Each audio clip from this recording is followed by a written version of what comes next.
Let's say you want to farm the Watchdog's Greatsword, but you're at base level and have no upgrades.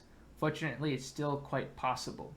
We're going to be farming in the Giant Conquering Hero's grave, which you'll ideally have cleared out before, but it is possible just to suicide back to the Site of Grace. For your physic, you want the posture breaking one as well as the fire one for damage.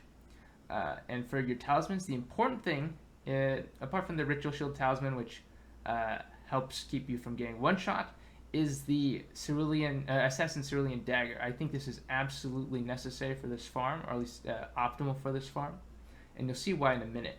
But here we're just going to run past. This is very similar to the farm for the Fire Monk's Flame Blade, except that instead of stopping to fight him, you will just run past him. But make sure to lower this fire pillar as you see here, so you can run past.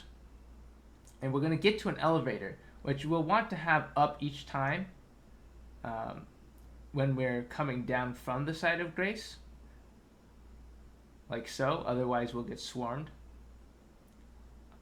But we need to have this stay down so that the Circle of Light will be available to stun and make vulnerable the Watchdog we're going to farm.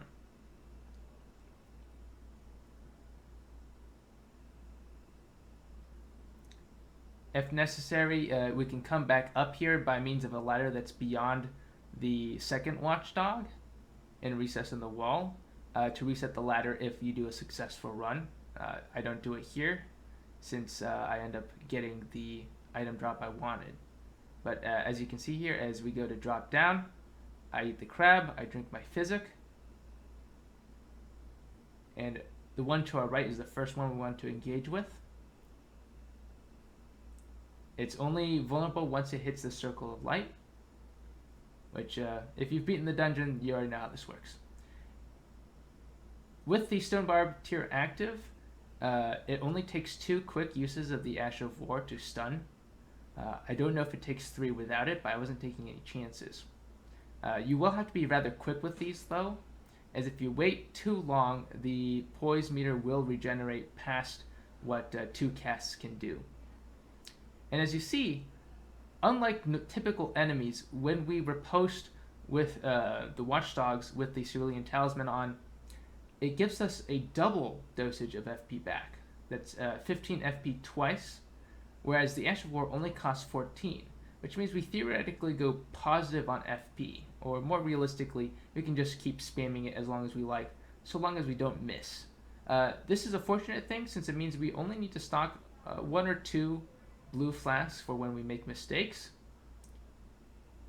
and dedicate the rest to healing. Because we do want to stay topped up, any hit when we don't have that on is probably going to be lethal. And there's a lot of moves like the Ice Breath one here that can chip you pretty easily. It does take a lot of concentration since you don't do a lot of damage to it, but thankfully because of the infinite FP regen, it's pretty reliable to kill it in terms of damage. I get the drop here. If you don't get the drop, you can always challenge the one to the right, and that's where the ladder is. Alright, good luck out there.